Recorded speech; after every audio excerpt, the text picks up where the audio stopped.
Here we go. Alright guys, thank you for joining me on Helmer Live. My name is Jess and I'm with Kinder Stampo, and today we're going to be working on making some cards. I know that you guys have been following me on my personal blog, and I've been making tons and tons of cards lately, and it's mainly because I've become addicted to coloring with my Tim-Holtz-Distress-Markers, and these are the cards that I've been making with them. Yes, indeed, I'm recording. So we'll be making some of these. I'll do some of the coloring so you guys can get an idea, but I have a bunch of them that are already pre-colored, so we can just assemble the cards, and I can show you how I'm going to use my Helmars to use my cards. But as much as I love coloring, the only reason that I love doing it so much is because I have these really awesome tools that allow me to make the cards that I color. So I like putting a lot of different materials on my cards. Right here we have some cheesecloth and some buttons, and these are some metals and some crocheted flowers. These right here are paper flowers, and there's all kinds of stuff here. I like adding a lot of dimension. So the fact that I have a really good adhesive that'll keep all of these different materials down is really, really important. So for the cards that I'm going to be working on, I kind of use the same things on most of my cards. I tend to use craft glue a lot to glue my bases on, so all of my papers will be glued on most likely with craft glue. I've just gotten used to it, but you can absolutely use the Helmar acid-free glue. Works just as well. I'm going to use my Helmar 450 to adhere any of the paper flowers and some of the, what are these? Crocheted flowers, because Helmar 450 works really, really awesome on fabrics. I'll be using my Zap Dots to add dimension to all of these cute little images here. So the sentiments and the background image are going to go up with some Zap Dots. Let's see what else I have. And I know I have some scrap dots on my desk. I'm just trying to find it right now. Okay, here we go. And I'm going to use my scrap dots to adhere all of the metal embellishments. I found that this works absolutely awesome on metal and they never fall off. So this is what I'm going to use, because I know I've used a lot of other products to adhere metal, and while it adheres temporarily, by the time I send my card to someone, the metals have fallen off because there's some kind of chemical reaction that doesn't work well. You won't have that issue with scrap dots. But like a lot of you guys know, that scrap dots are not only for adhering metals, they're for adding all kinds of dimension to your project. So you can use this as a 3D dimensional adhesive as well, instead of using these Zap Dots, which are just the foam adhesives. So just a personal preference. You can use either. A lot of times I do a lot of things where the product is not flat, so I can't use my Zap Dots on it, so I use my scrap dots on it. Works perfect for like shells and those kinds of things that are hollow in the back and you just need to add a base to the product so that it works. So super, super cool product. So I'll put these to the side and we'll go ahead and get started. Okay, let's make some room on my desk. And I'll just show you just this little quick stack. I haven't really planned what I'm going to make, so I have all of these little 6x6 stacks on my desk that we're going to play with. So we'll figure out which one to play with later on, but we have quite a variety on my desk. So do you guys have any questions before we get started? Is this glare bothering you?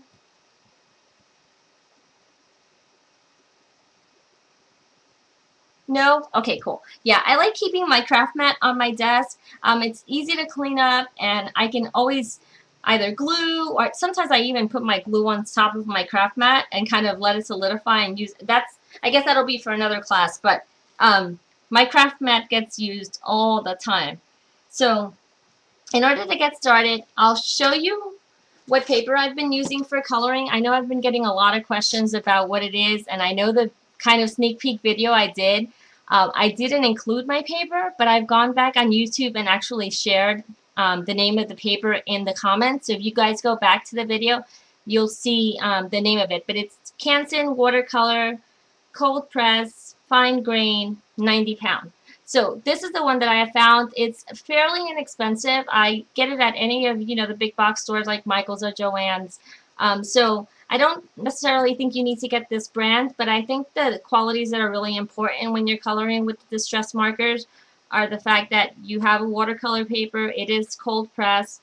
Fine grain is something you want to use because depending on the texture of the paper, sometimes it doesn't stamp as evenly on the paper, so that's why I find that the fine grain works really well.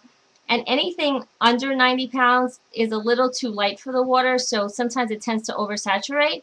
So you don't want something that's much lighter than the 90 pounds. At least that's what I found from playing around with my markers.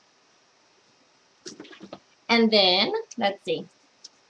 The next thing I have, and I know this is a very elementary right here, but a lot of folks like using, what are these? Like acrylic blocks, and I do too, but because I tend to take my markers with me wherever I go, this is what I've kind of come up with. It's a piece of white paper with a piece of acrylic sheet on top of it.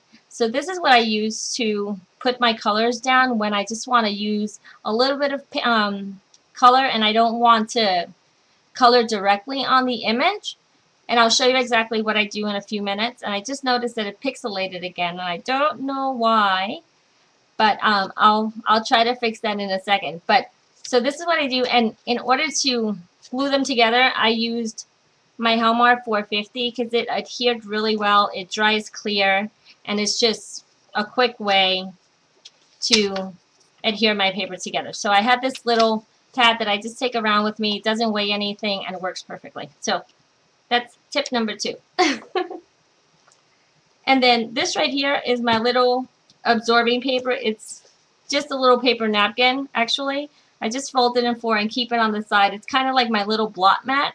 So whenever I'm coloring and I need to either clean my brush or kind of dab off the colors, that's what I dab off on. So main things, watercolor paper, this little acrylic mat. If you need it, you don't necessarily need it, but I like to have it. Your little paper on the side, and then my watercolor. These are water flow brushes, so they're basically kind of a paintbrush that has a water reservoir on it. So really easy to use, makes it really fun and quick to color with. So one of these, and then of course you need your distress markers, so we'll use that. And then we'll go ahead and assemble some cards in a minute. So I think to get started, I'm going to show you one that I made previously, and we'll color one, and then we'll assemble all of the cards in a little bit. So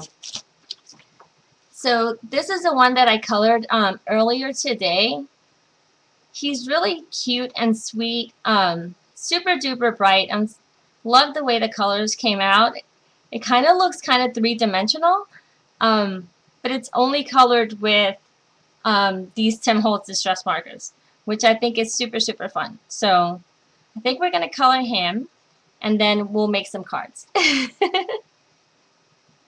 And I'll kind of leave them here on the side just so you guys can see kind of along the way. Let me see if I can zoom in a little bit or zoom out. Zoom out. Okay. So we'll put him here. We'll put this here. We'll put my new one there. Make sure I can keep them all in the same view. And I don't know if you guys have noticed, but I've been getting a lot of commercials on the side and advertisement, and it's kind of frustrating, but I hope those will go away really soon.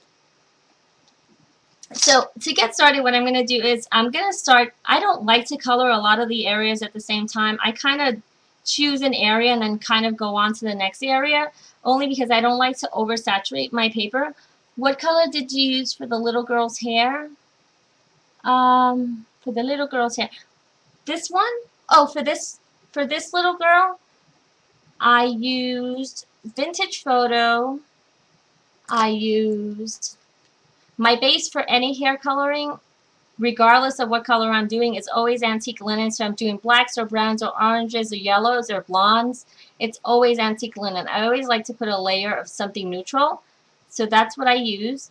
I used tea dye. So I used a little bit of tea dye for like just my blender.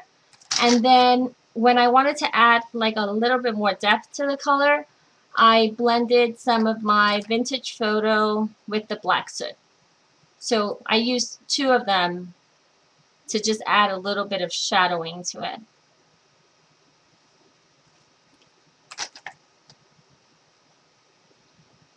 All right, so let's see. Okay, so let's start again. So I'm gonna use my my black soot. I'm not gonna do it directly on it. I'm gonna color on this little mat. So what I basically do is I just kind of scribble a little bit of color on this little acrylic sheet that I have, and then I'll go in and pick up with my brush. And one thing that you guys will notice is that I am left-handed, so I tend to go over my project. So I hope I don't cover it up too much and you guys can still see it. But I'll try to go slowly so that I don't block the view very much. So all I simply do is I just take my brush, and you notice how I didn't even do, I'm not pressing on the reservoir because you don't want to have too much water flow out. And then, I don't know if you guys can tell, but there's a very, very little bit of ink on my brush tip. And I'm just going to go and lay this down.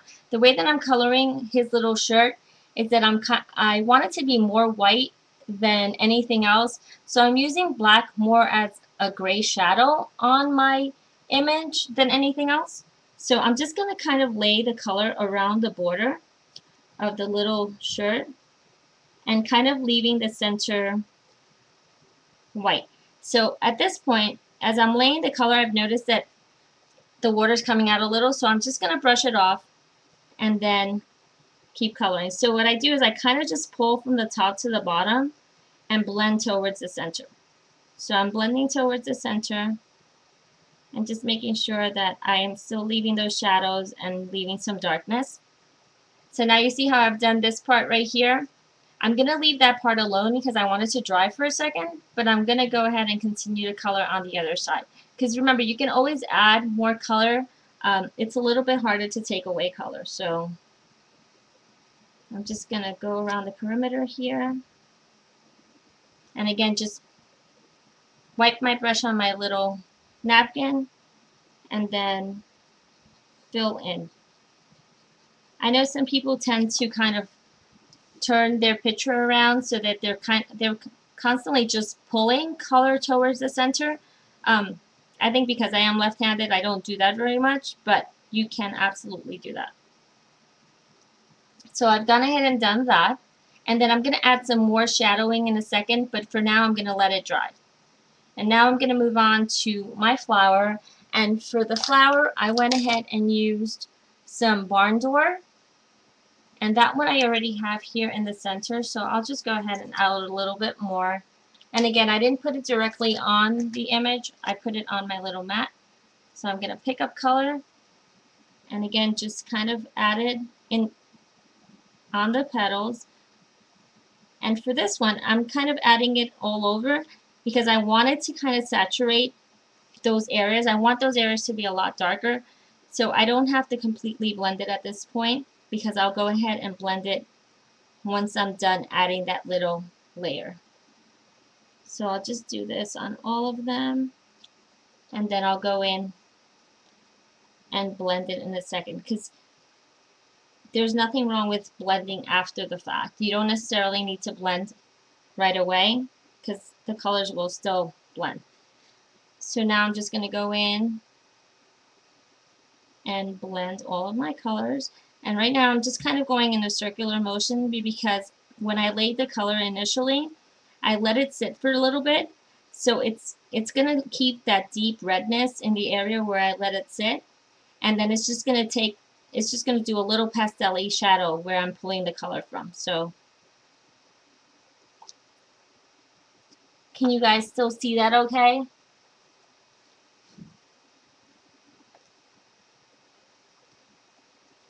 So again, I'm just adding color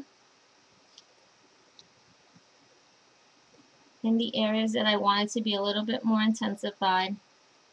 And again, if you feel that it's getting a little bit too wet, don't be afraid to stop and let it dry and then move on to the next area, because you know that once that area dries, you can always come back to it and add more color.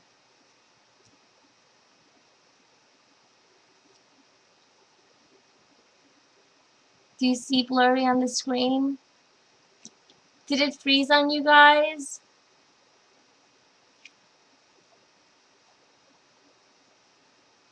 So I put the marker on the paper. Yeah, I put the marker on this sheet right here, and then I pick up with the brush. Is it clear now? Oh gosh, you're scaring me, Lisa.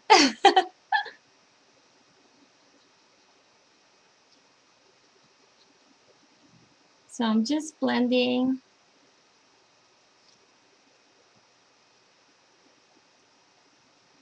Yeah, I noticed that it's going a little blurry. What's interesting is that, oh, here we go. On my side, the view that I had, I wasn't even seeing the coloring, which was scaring me. I thought it had frozen on you guys. Okay. So now I've gone ahead and colored that part, and I'm going to let that dry a little bit, and I'll show you how I add a little bit more color to it later. So we'll let that dry. Now I'm going to move on to the green, and I'm going to do something that is probably sacrilegious, but believe it or not, I don't use only my Tim-Holtz-Markers. I have used my Stampin' Up! Markers because some of the colors from Stampin' Up! Are a little more intense than the colors that I found from Distress-Markers. So I'm going to use my Stampin' Up! What color is this? Garden Green. And I'm going to use Distress Marker and Crushed Olives for the leaves of the rose. You're going to have to get these markers. Yeah, I totally agree. I think you absolutely need some form of a watercoloring marker because they're really, really fun. So again, I'm just putting some color down. And again, I'm not putting it on a paper. I know it looks like it's a white sheet, but there is an acrylic sheet on top of it. The reason why I put the white paper underneath is so that I can see the colors through it. So, and then here goes my green. And I think I may even use peel paint. So just 3 different shades just so that I can give the image a lot of shadows. I promise you, Raven, that you will absolutely use them. It won't be a waste of money. So I'm just going to pick up my darker color, and I think in this case it's probably my peeled paint. And I'm just going to lay it in the areas that I want it to be darker. So in this case, I'm doing the areas that are closer to his head. I find that if there's an open space around it, that's where my light is coming into, and that's the only way that I make any sense out of coloring. So if something is really close to something else, it's generally dark in that area, so that's where I put my darker color. And if there's an open gap or some kind of white space around it, I generally like to think that that's where my light is coming from. So I don't color the same way that most Copic people color or pro markers. I kind of create my own rules as I go, and if it looks crazy, I just add color later on. So don't be intimidated by these markers. They're actually really easy to use, and it's like coloring with crayons. How about that? So now I'm going to add some of the crushed olive to the light area, and I'm just blending them all together.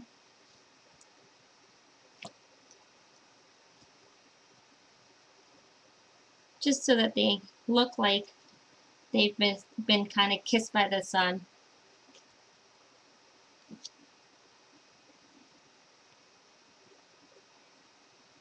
You can use distress ink pads too. Yeah, absolutely. You can use the distress ink pads. You can use so many things. I mean, I have sprays and what do you call it? Refillable, the re-inkers as well, and those work really well. So now I'm just gonna add crushed olive to the little stem, and then once this dries up, I'll go in and add the darker colors. Okay. So again, I'm going to pick up some more dark color now that it's dried up a little, and just kind of intensify the colors just to give it that richness.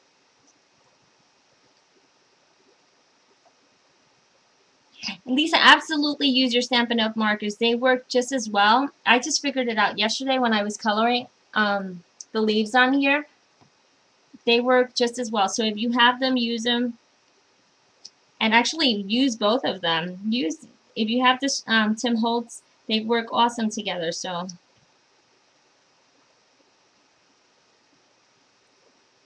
okay, so there goes that, and now I'm just gonna add color to my little stem here, and again, just adding the darkness in the areas that are closest to his body and along the stem, and leaving everything else that's kind of without a border lighter, because I think that's where my light source is coming from. So let's see. Can you guys see that so far? So you see how this area right here is a lot wider because I have all of this white area. So that's where my light is coming from. So that's where I tend to put my lighter colors. And then this area right here, which is closer to his head or closer to the inside of the leaf, that's where I put the darker colors, just so that it looks like that's where the shading is.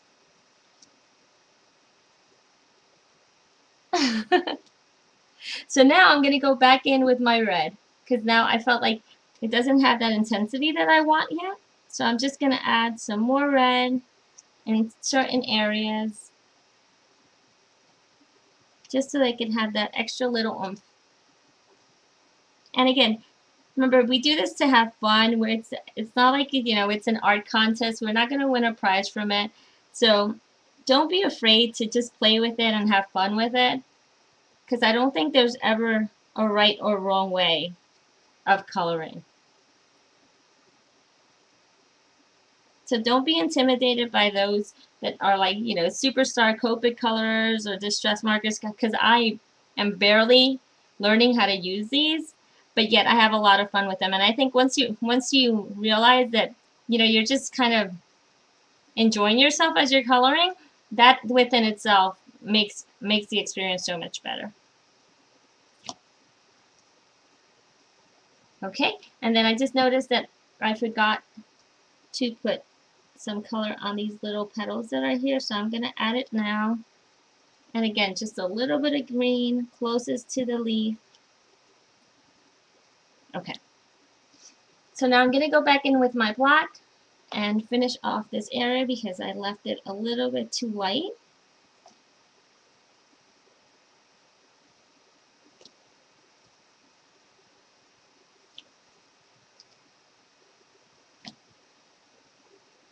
And just adding more depth to the edges.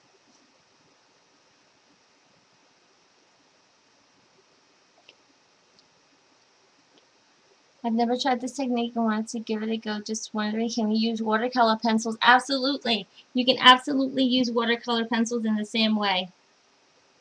I have some watercolor pencils by Faber-Castell that work absolutely wonderful for this. And I plan on doing a tutorial on that as well very soon.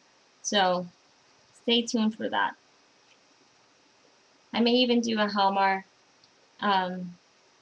class using my Faber-Castells, because they work really awesome. Even the gelatos work really awesome for certain techniques. They don't tend to be as translucent as watercolor markers, but you can absolutely use them that way. Okay, so now I finished blending that, and you see this area right here that was kind of against the suspender and the shoulder area, I put a little bit more color on it, but not too excessive, because obviously I don't want it to be too dark. Okay, so now we're going to go ahead and go in with the blue, and in this case I used, let's see, Faded Jeans.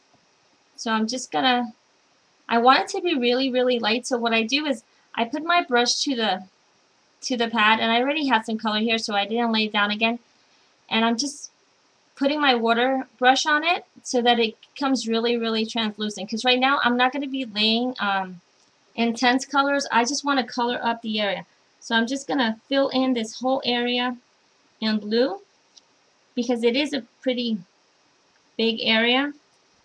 So again, you probably haven't seen other people color this way, because they actually follow some kind of rule, but I don't follow any rules. So I tend to lay all of my color in the beginning and have this be my whitest area, and then I'll go in with my actual marker and intensify the colors. So you see these areas right here where the color is just really, really intense, that's because I've gone in with my actual marker and I've added that intensity and then kind of lightened it up with my brush. So now that I've gone ahead and added all of that color, and I just want to make sure that I get all of the little edges, because once I go down with my brush to clean up the intensity of the colors, I don't want to have to move it around too much, because then that'll make it messy. So now I'm just going to take my distress marker and I'm going to lay color around the edges. And you can use your fine tip. I think I used my brush earlier because it does have a fine tip. So I'm just going to lay color around these areas, and all of the little creases you want to make sure that you get, because that's where all of the darkness is, because that's basically the folds of the paper or of the area in the stamp. So I'm just going to go ahead and add the color around those areas like that. And again, underneath the creases and in his little pocket. Again, not really thinking about it, just laying color like that. And all of his little jean crease marks.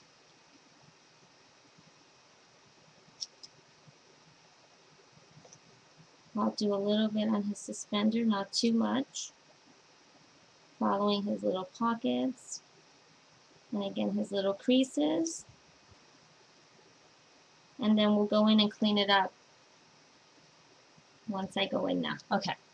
So now we have that, and you guys see how this and this looks completely different. Like this one looks like it has a glow, and this one doesn't. But that's because I went in and cleaned it up with my watercolor marker and made it a little more translucent, whereas this one I hadn't done that yet. So now we're just going to go in and we're just going to blend with our brush and kind of loosely soften those colors.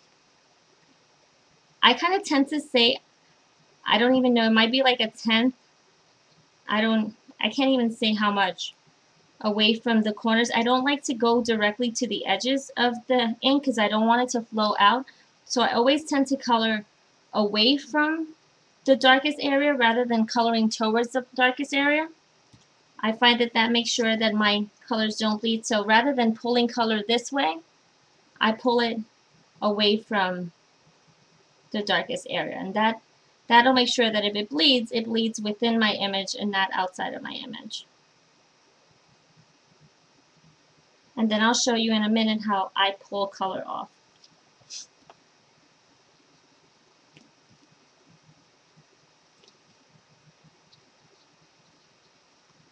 So just blending it.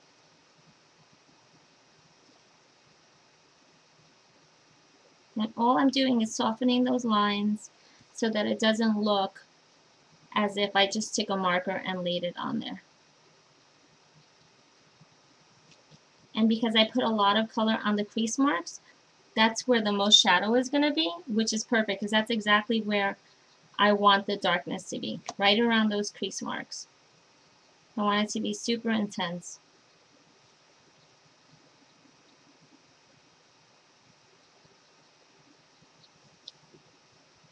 Okay, so you guys see that now there's a lot of whiteness in here. All I do is I literally take my brush and I clean it up so that it's completely white. And then I go in here and I brush that whole area out. And I keep just pulling. So now I'm just going to lay my brush on there and pick up color. So all I'm doing is picking up color. Believe it or not, you can actually remove color from watercolor paper. So now you see that I have that whiteness there, and that just gives it that really extra glow. In here, I also want this area to be a little bit whiter. So again, I'm just going to go in and saturate my paper with my brush. I had no color on there, right? And I'm just going to remove. So I removed it, and now I'm going to lay my brush and kind of pull down and remove color. So you guys see how now I have like that natural whiteness and that glow in that area? It's because all I did was I took my clean brush and kind of just laid the brush on there, pulled down, and that made all the color come back on my brush instead of going onto the paper. And that same way that I took the color off, you let it dry and you need to put more color, you can just add it on top. There's literally no right or wrong way of doing this. So right now I'm just cleaning it up, and then here I'm not pulling color away. I'm just going in a circular motion. I'm just moving the color around because I want it to be just a little cleaner in there. And I'm going to do the same thing on here. So now again, I'm just going to clean my brush, and then I'm going to lay it in here and pull color away. So again, just kind of pulling color away. So you see how now I have that whiteness in both of his little cuffs? Super cute.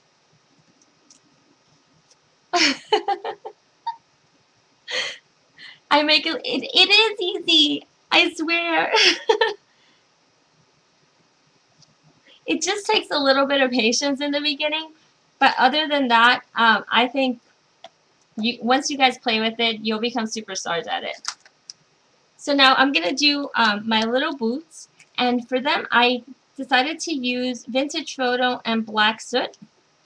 So what I'll do is I'm going to lay some Vintage Photo. Oh, you guys can't see that. Oh yeah, you can. And some Black Soot. So I would say probably 1/3 to 2/3 ratio. So if I put one line of black, I'll put 2 lines of brown or whatever other color, and that'll just make sure that it's not too dark, because I don't want it to be black brown. I want it to kind of be just like a mahogany. So that's what I've done. I just mixed them up right here, and then I'm just going to kind of clean off my brush. So I'm just going to go ahead and pick up a little bit of color, and again, we're just going to go in and add more of the darkness around the areas that are around the crease marks and around down here, because although there's a lot of light that's coming from here, there is a sole. So I like the area that's right above the sole to be a little bit darker. And then we'll do this little crease mark right here, but we'll leave this area right here a little bit white because we want that area to kind of glow, because again, we have this whole white area around it, so there has to be some kind of light source going in there, right? And then just clean this up. So now I'm going to clean my brush, and I'm just going to move on to the next shoot, because I want to give this a little bit of time to dry. With the darker colors, if I go in and I brush it, I blend it right away, I find that sometimes it overblends and then I have to do a lot of cleanup, so I let it dry. So right now, again, I'm just going to go around the little crease marks, around the sole area, in his laces, of course, because they're so dark, and then around this area right here. Just cleaning off my brush, and now I'm going to go in and just blend this. Like that. And then just, whoops, I didn't mean to do that. Just blending it.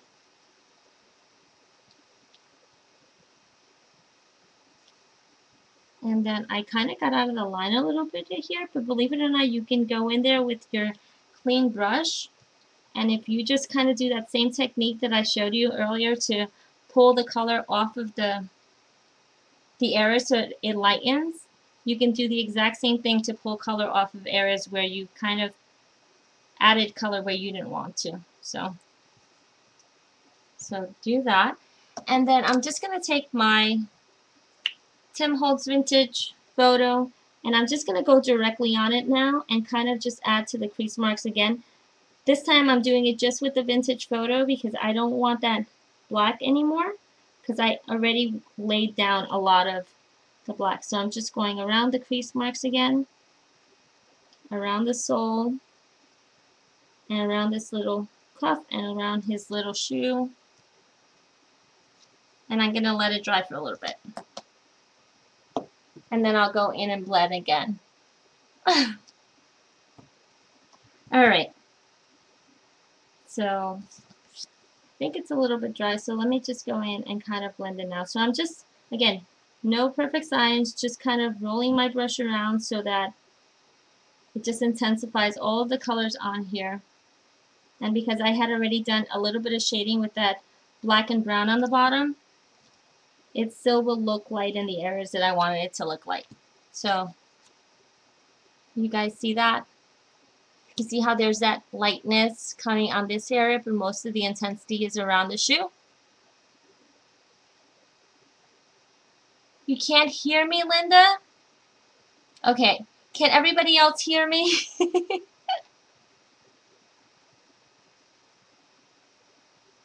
You hear the commercials, but not me? That is so weird. Okay, good. Linda always has to freak me out. Alright, so now what I'm going to do is I'm going to color his face and his hands. And believe it or not, for that, I only use one color. I find that tea dye is absolutely the best color for doing any kind of Caucasian skin. It actually works for doing any darker skins as well, as long as you blend them with a little bit more color. So if I'm doing this color skin right here, I tend to just use tea dye. But if I'm trying to do like a tanner, more darker skin, I'll add maybe some vintage photo, or maybe I'll add a little bit of my black soot, but again, not as saturated. I'll probably do like 3 parts of tea dye and 1 part of black soot. I kind of just mess with it, but I am going to do a couple of videos to show you how I do those, and I'll definitely share those later on. So now I'm just going to take my tea dye, and I'm just going to lay it here, like that. And then I'm just going to take my brush and kind of pick up some color. And again, you see how this is the area where all of that whiteness is on, and then this is the area where it's completely covered by something else. That's the area where I'm going to put all the intensity of the color. So all around the face that's covered by the hair, and all around this area that's kind of shadowed by the rose petal.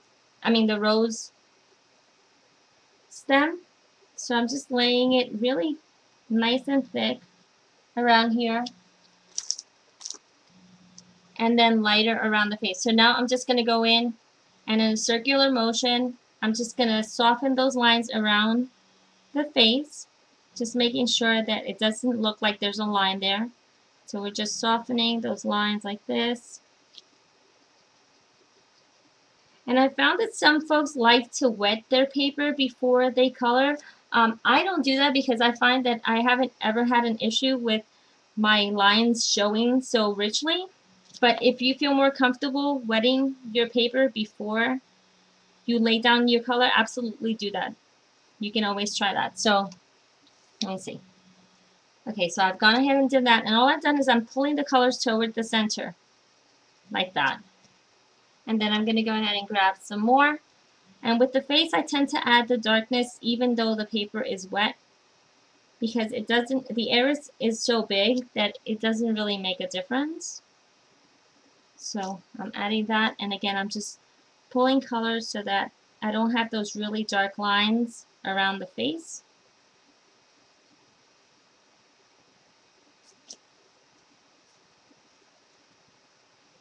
Like this. And then just pulling color toward the center. And then we have something that looks like that. So you see how I have that whiteness here, and then just a little more shadow around there. Then I'm going to take my worn lipstick, and I'm going to use that for the cheeks. So just some worn lipstick, and then I'm just going to add it right here to his cheeky, really nice and thick. Let me see if I can zoom in so you guys can see this a little bit better. And then adding it just as a hue on the side, because it's not a full cheek, it's just kind of like a semi-cheek. And let it dry a little bit, and then I go in and blend it so that I don't have any harsh lines or any kind of watermark lines around the cheek. Okay, so now I'm going to go ahead and do his hands. Aww!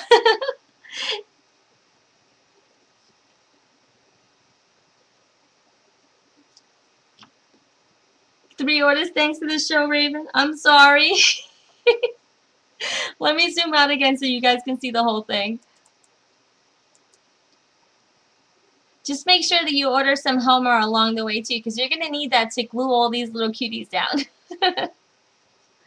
You're hooked on coloring too? Too funny. So I'm going to add, again, color around his little thumb, around this area here, and then around this area here. Again, all of the areas have some kind of water, so. And now I'm just going to blend really quick. And you'll notice that once you start doing this, this will go so much faster. I'm just going slow now so that you guys can follow. But once you do it, you'll see how quickly it'll go. And then I just noticed that I didn't color his little shoe completely, so no worries. All I have to do is take some color from already where I laid it and just blend it into the bottom. And let me see. I'll just grab some from here. Make sure his little heels are covered. And I made a goof again, but I can clean it up, so no worries. Okay. So see, now we have him pretty much 100% other than the fact that he has no color on his hair. We need to do that, right? So here's what I'm going to do. No perfect science. Again, I'm just going to take my antique linen, and in this case, because his hair is such a big area, I'm just going to lay color right on it. So I'm just going to lay it in here, and because antique linen is really, really neutral, you can't mess it up. So I just do kind of a line in the center, and that's where all of my light is going to be coming from. So again, here goes that rule again that I say. Any area that's kind of broad and doesn't have any harsh lines on it tends to be where I have my lightest area, and anything that has lines on it is where I have my darker area. So I'm definitely going to put darker areas around here and darker areas around the top, but the center is generally going to be lighter for me because there's no lines touching it. So that's kind of my rule. So now I'm just going in and blending the whole thing, going from top to bottom because I want the whole area to be covered in the antique linen. Right? And now I'm going to take my tea dye, and I'm just going to lay some color along the crease of his hair right here and along the crease on his forehead. And again, you can pick it up directly from your paper like I did previously, or you can just lay it on like this, whatever you wish. And again, I'm just going to add some on the top just because I want it to be a little more intense there. But again, I'm leaving this area kind of white because that's where I want my light source to be. And now I'm just going to go in and blend it so it softens up the lines because we don't want him to look like he had markers on his head. Because right, little boys don't have marker lines on their heads. So just coloring slowly like that, and then we're gonna have something like that. I have a little bit of pixelation on my video view, but I hope you guys can see it.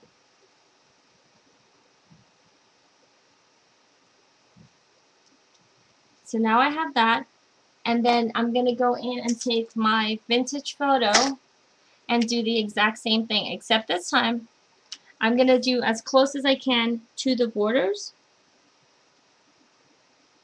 or the edges so that it's a really fine line and it doesn't take away from the lightness of the other colors, because I still wanted to show the tea dye and I also wanted to show the antique photo. So I'm adding that. And then again, I'm just going to wipe my brush and just blend away. So I'm pulling it as far down as I can just so that it gives a little bit of color to the sides, but doesn't take away from the antique linen and the tea dye. And then again, here I'm just going to do the same thing. Just pulling color away so that it blends softly. So he has kind of like dirty blonde hair, but he's not completely blonde. Okay, so this is what we have. And at this point, I think he's pretty much done, except for one thing. I think my rose still needs some more coloring, so I'm just going to, out of bad habit, add some more directly on. So I'm just going to take my actual marker and lay color in the areas where I think it needed a little bit more intensity. And at this point, if you find that your red is not deep enough, don't be afraid to add a little bit of black soot to it. That'll give it some really good depth, and it'll you don't have to worry about having to buy so many markers. So when in doubt and you need any kind of darkness, don't be afraid to mix your colors with a little bit of black soot, because that'll actually make them darker, and then you don't have to waste any more money buying more markers. So that's kind of my, again, another cheap trick.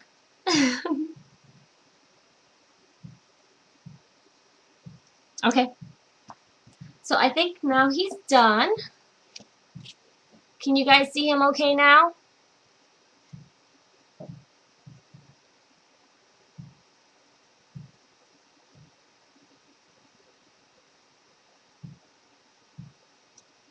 So here goes the one I did earlier. And you see how the flower is a lot lighter in this one? But that's because I went a lot lighter on the outside than I did on this one. But because I went much richer on this one, I needed the edges to be a lot. Raven, the tip was to, whenever you need to darken any color or make any kind of accent, make the color darker with a little bit of black soot, and then you don't need to buy 100 markers.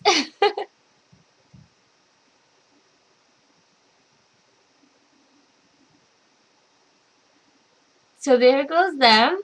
So now I'm going to put these two little puppies to the side and see if you guys have any questions, and then we'll go ahead and make the cards so you guys can see how I adhere those together. Do you guys have any questions?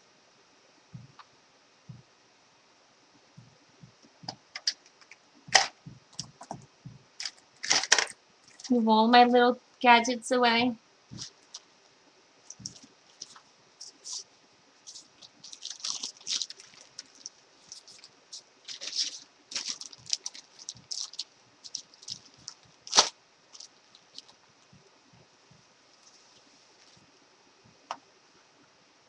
Are you coloring on watercolor paper? Yep, watercolor paper. I showed that one earlier, but I'll show it again for those of you that came in later.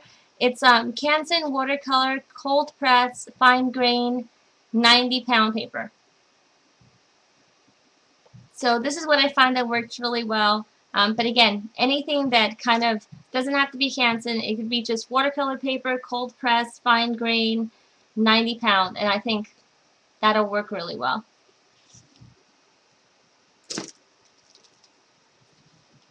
So here's the card that I made earlier,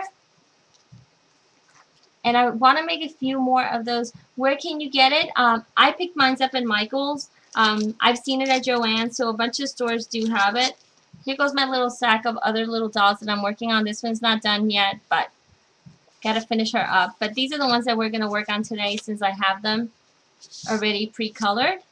And then here are the two cuties that I did for the video that I made the other day. And then here goes that cute little prisoner guy. Edwin with the stolen heart. And here goes a sweet little Snow White looking one. I know, I've been coloring, huh? Here goes these sweet little babies.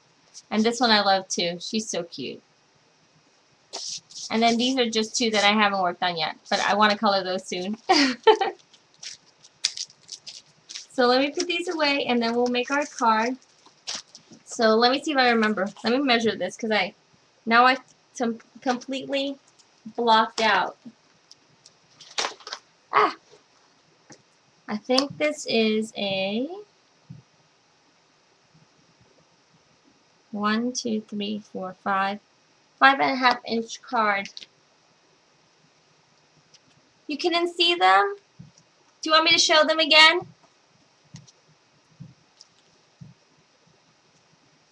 Did you have a commercial? Oh, okay. I'll show you guys. So here goes cute little one. I forgot her name. I think it's like Tilda with Cozy Heart. And then there's this one. I think it's Tilda Goes Bananas. I'm not sure, but she's not completely colored. Her hair's not done. Her fruits aren't done. So still working on her. Then there's these, I think they're called Tilda with bunny slippers, maybe? And then I maybe Tilda with apple. And this one I kind of did a little faux pleating on her dress. Yeah, they don't have mouths. Isn't that funny? And this one is Edwin with Stolen Heart. And let's see who else. Oh, and this one, I don't know. I think it's Hello Tilda. I think that's what this one is called.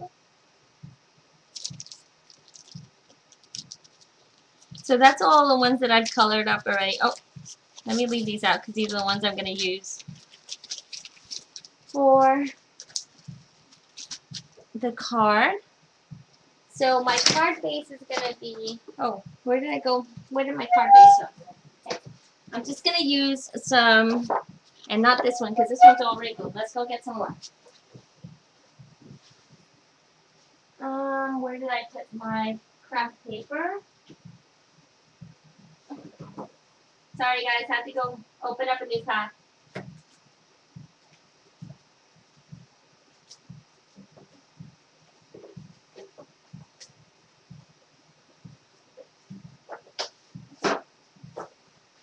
Okay. So when I got some sheets of craft paper, and I'm going to grab my paper trimmer, which is over here somewhere. I'm going to move my cards to the side so that I can cut all this up because I didn't do any prep work, unfortunately. So I'm going to cut it here. And if you guys are wondering, I'm using a Purple Cow's 2-in-1 trimmer. It's totally awesome. It's probably the best paper trimmer I've ever used. And trust me, I've gone through one too many paper trimmers. So I'm just going to cut 3 of these. That's a little wrinkled. Let's move it to the other side. So I'm just cutting 5.5 by 11 sheets of paper. So then when I cut it, I fold it in half. It'll be a 5.5 inch card. And then let's see. I have a little bone folder here somewhere. They're 5.5 by 11, Vanessa. So I'm just gonna fold it in half like this, and just crease it with my bone folder. Yep, 5.5 by 11. So when you fold it in half, it's a 5.5 inch card.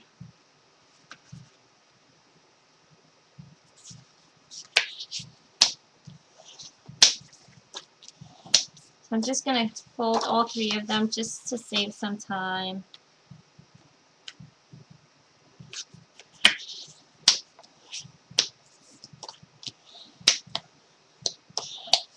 Okay. Bye, Raven. Thanks for joining. So now we have this 5.5 inch card, and now I'm just gonna pick some papers. Let's see. Trying to figure out what color pad I want to do because I'm doing her, and I don't want it to be too many colors. Let's see. Is this gonna work? Maybe.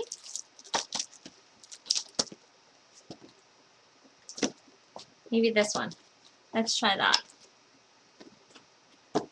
Alright, so let's find a couple of colors here so we can layer it on.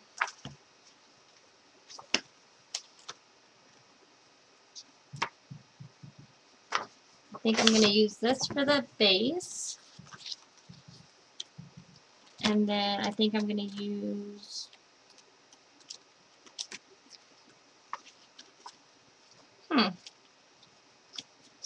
this one to layer on top, like that.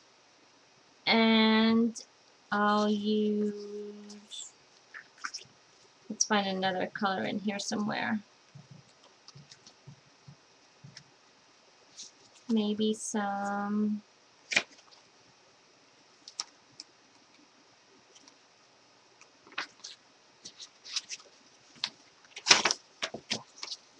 maybe that. Yep, I think I'll do that. Maybe I'll switch it around. Hold on, let's do this. Base, color, and blue. Okay, we'll do that. This one's basic gray, serendipity.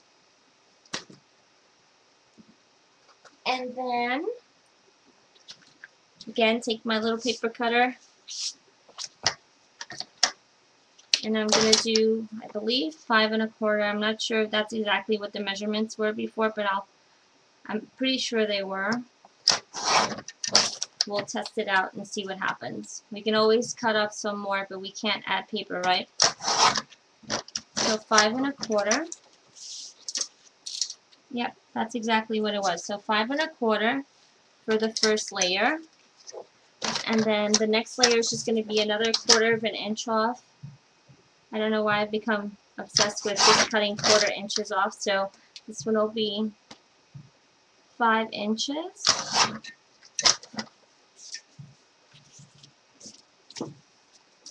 And then the center one is going to be, let's see, 3 inches, 3 1/2 inches. Let me measure this one because now I don't remember. This one was 1, 2, 3, 4 1/4 inches. Look at that. So 4 1/4 by 5 1/2, because this one is going to go all the way.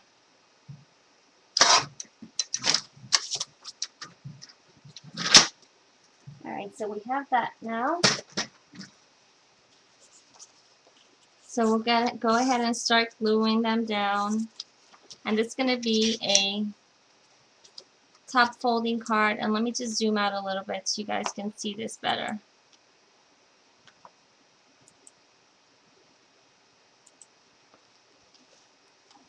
Okay. So I'm just going to use my craft glue for this.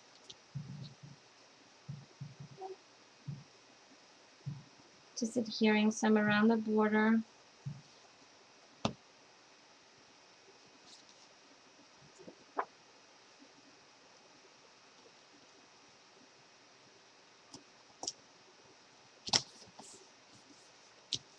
And now I'm going to lay this one on top, and this is just going to go right on top of it.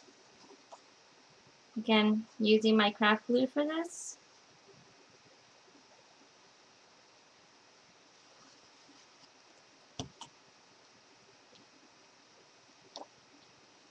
Again, this is just a 1/4 of an inch away from all of the border, so perfect. And then we're going to put this in the middle. This was 4 1/4 by 5 1/2. Again, using my craft glue. I really love using liquid adhesives to glue things down. I know you guys know that I'm always complaining about the heat in Texas, and when I use liquid adhesives, I don't have that issue. So it kind of guarantees that my cards will never fall apart.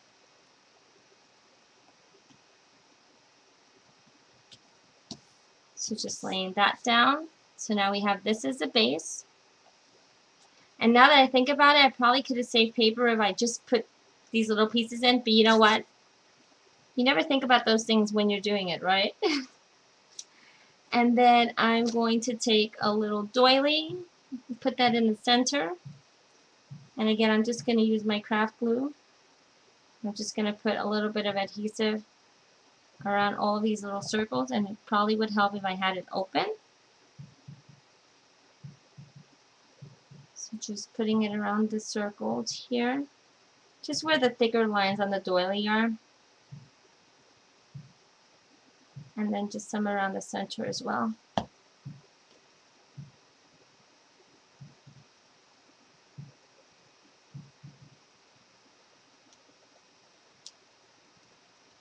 And I just noticed that the doily I put on here is a really mini tiny itty bitty one, and I should have used a bigger one. So let me go grab a bigger doily and fix this up before it glues down. And because I have adhesive on there already, I think it'll be okay if I just pull it stay down. Yeah, I think so. I think it'll be fine. We'll just put a little bit on this edge and a little bit on this edge here. Aren't these funky doilies? I found these in a little town called Fredericksburg in Texas, and I thought they were so cute I had to pick them up. Yep, it's not a die, it's just a doily. Just a doily. So there goes that. And now I'm going to grab, let me see, a little piece of cheesecloth.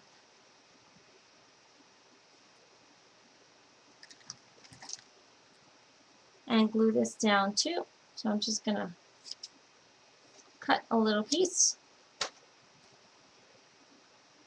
And cut a little piece again.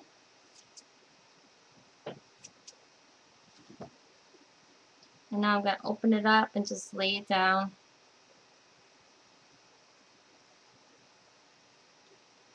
On the edge here somehow. And this just adds a lot of texture to the card. Not necessarily so much color, but you can absolutely color your cheesecloth in any color that you wish. As a matter of fact, oh, I don't have it on my desk anymore, but I had a couple of pieces in purple earlier from another card that I made.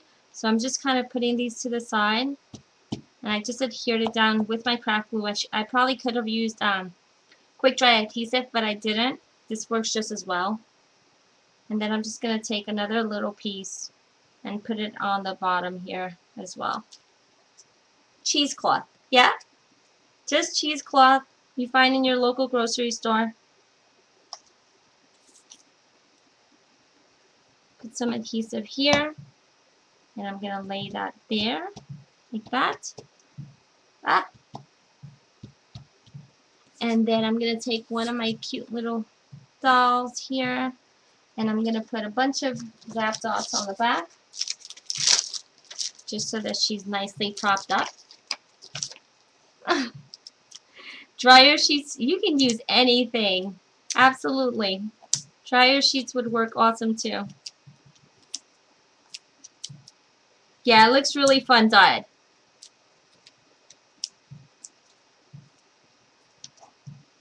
So, adding these on, and I'm trying to see what I did with my little chalk box.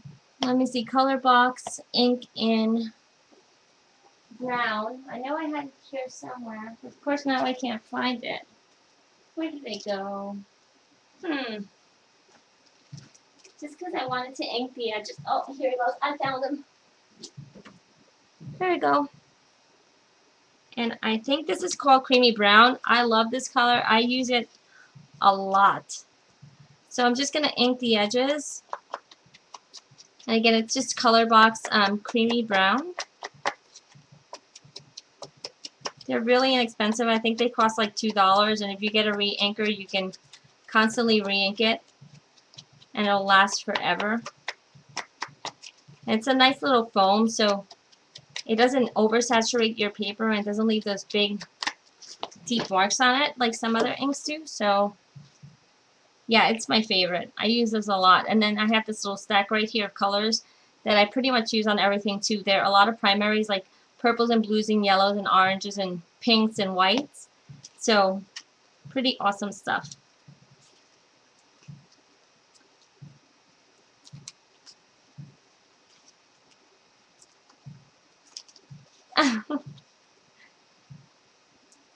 You need some of these? Medicine gauze absolutely works perfect. I think it's whatever you can find that's accessible to you works fine.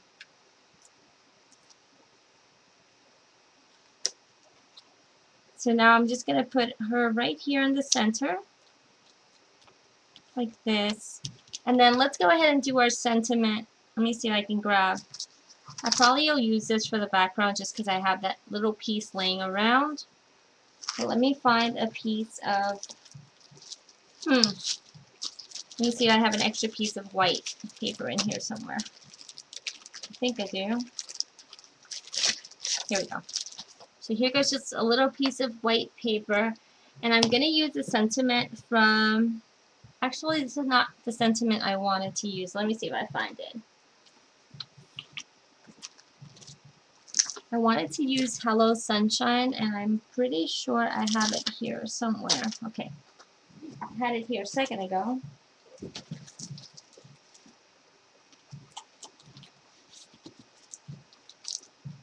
Where did it go?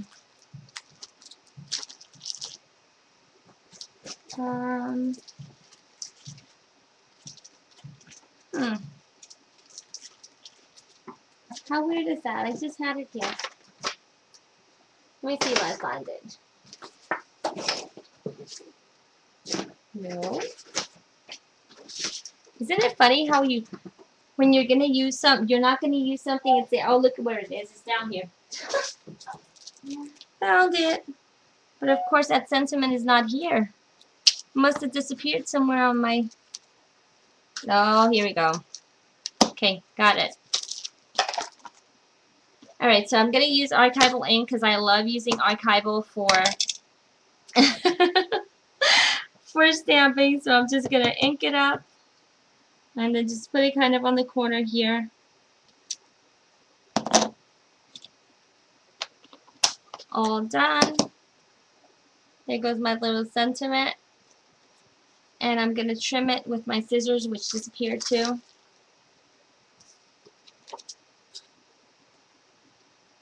And I'm just going to trim it as close as I can, still keeping it in a little rectangle shape, but not having too much white because I'm going to put a border around it. So just trim.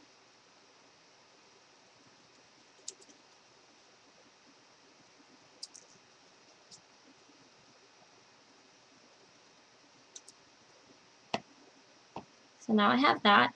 And I'm going to ink it too.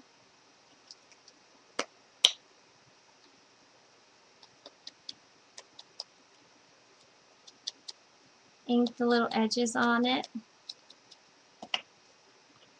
And then I'm going to take a piece of scrap paper that I have here. This little cute one, because I use this on the card so it'll tie everything in. I'm going to glue it down with my craft glue. And again, I'm just going to leave kind of like 1/8 of an inch around the border. Hey, Janet!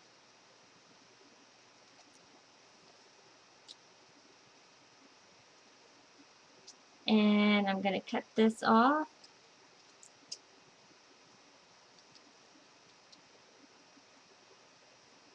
So now we have this cute little sentiment that I'm going to add on there. So I'm going to put that here. I'm going to put a little zap dot behind it. I'm going to use a black one because of course now I misplaced my white ones, but it doesn't matter because you won't see it. Just pull this off. And it's going to go on here. So I'm going to put a little bit of craft glue on the white area. It doesn't have the adhesive.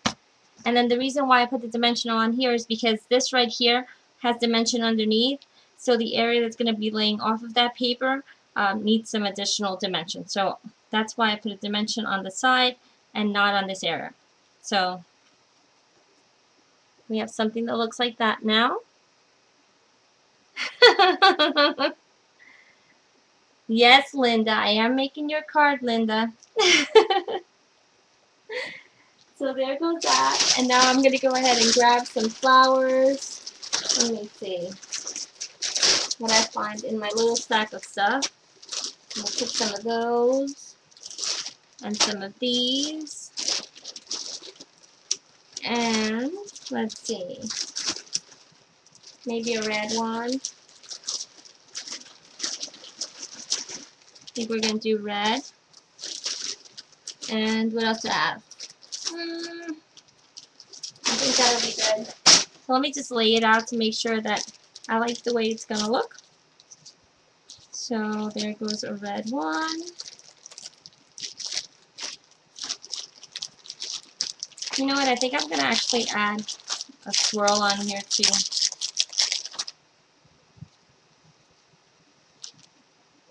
No, don't like the swirl. So I'm going to add this flower and maybe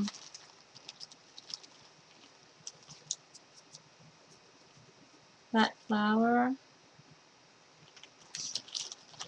and maybe pink one.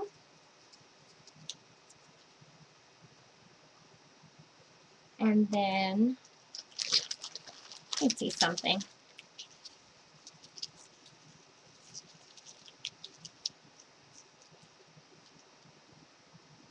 That's too much.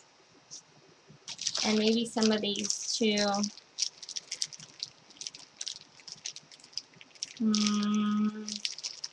Maybe yellow. And this greenish one over there. Add a petal. I don't have any petals here. And I'm going to add some of those little metal embellishments too. I'm going to see, I'm trying to see if I have any more of those big ones. I like to make big magnolias better, but I can't seem to find them right now. You guys hear me shuffling through all my bags? Oh, here we go. Found it. Here goes one of those giant ones. Okay. So nix this one right here. And then we'll use one of these cute little metal sprays right here. Okay. So I'm going to glue down my metal spray first. And I'm going to glue this down with my scrap dots, because again I find that the scrap dots is what really works to keep it down.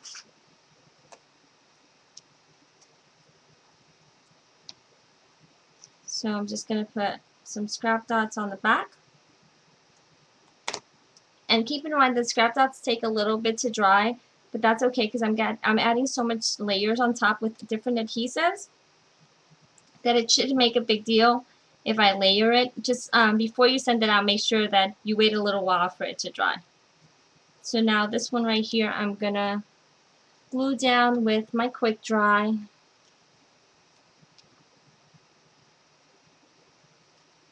Just a little generous glob on there. Kind of put it off to the side here. And then let me see if I can find a little tool or a pen just to curl this little wire here. Make sure that I can keep it on, it doesn't look like it doesn't belong. So just curling my little wires.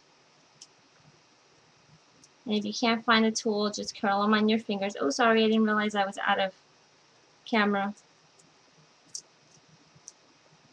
Hey, no, I can't put another pink one because that's going to take away from that one. So let me just find another color to put there.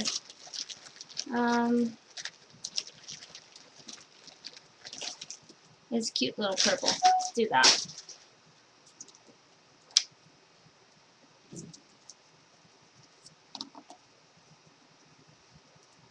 Okay.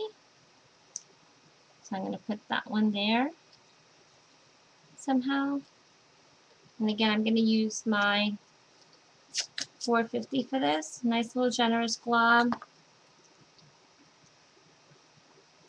Lay this one on the card. I'll lay this one to the side of this flower right here.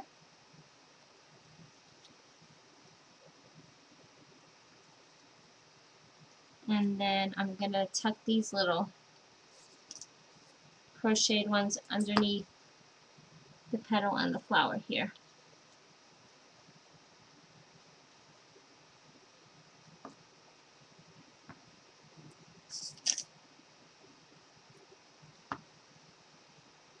Put this one up here somehow.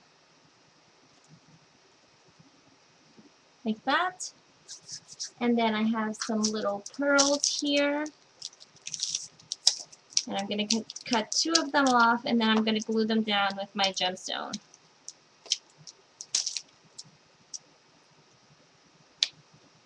Just to make sure that they stay on forever.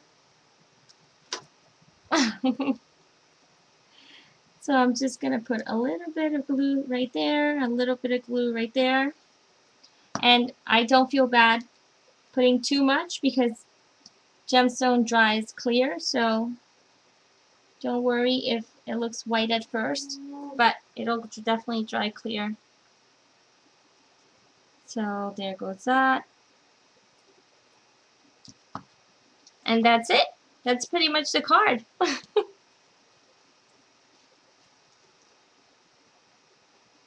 So there goes the new card. Very similar to the previous one. Oh, you know what? I forgot to put the little buttons. Let's put the little buttons. We need some little buttons up here. Just because we don't have enough going on the card. But I like to over embellish sometimes, so nothing wrong with that. Let me see what buttons I'm going to use. So a little blue one. I have this little jar full of them. And a little yellow. And let's see if I can find a pink one in here. That'll work. I guess I must have been a really big fan of the pink ones because I used almost every one of them. Look at that. Okay, here goes the pink one. So, we'll use that.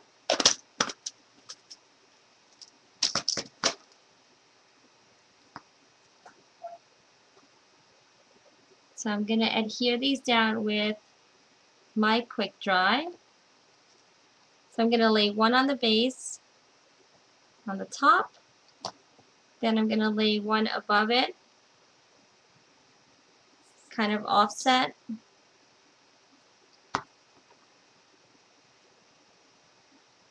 And then I'll add the pink one on the bottom, kind of on top of it too.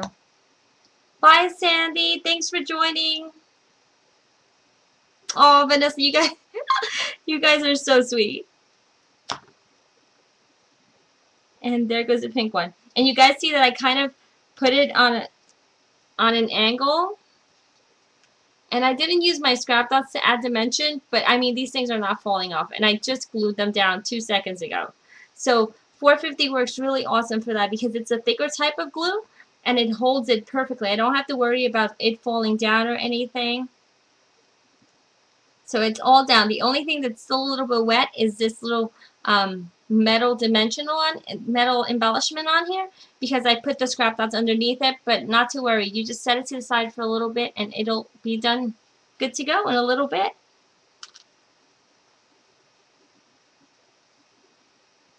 So I think that's pretty much it for now. I went a little bit over, which shame on me. But I hope you guys learned a lot of really cool tricks today. I was hoping that I could share a lot, and I think I did. So if you have any questions, definitely feel free to ask me. If you make any projects that look similar to this, or you just make a project that's inspired by this, I'd love to see it. We'd love to see it on the Helmar channel as well. So definitely go on Facebook and post it. We love seeing the stuff that you make, so definitely share it. And again, if you have any questions, definitely go on the Helmar page and ask us. We're always, Helmar has one of the coolest design teams out there. Not because I'm on it, because of everybody else that's on it.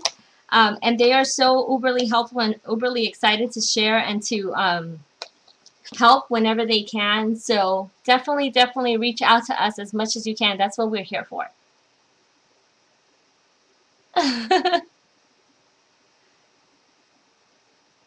So I'm going to go ahead and stop the recording, and then I'll chat for a few minutes, and then I think I'm going to hit the sack. So thank you so much for watching.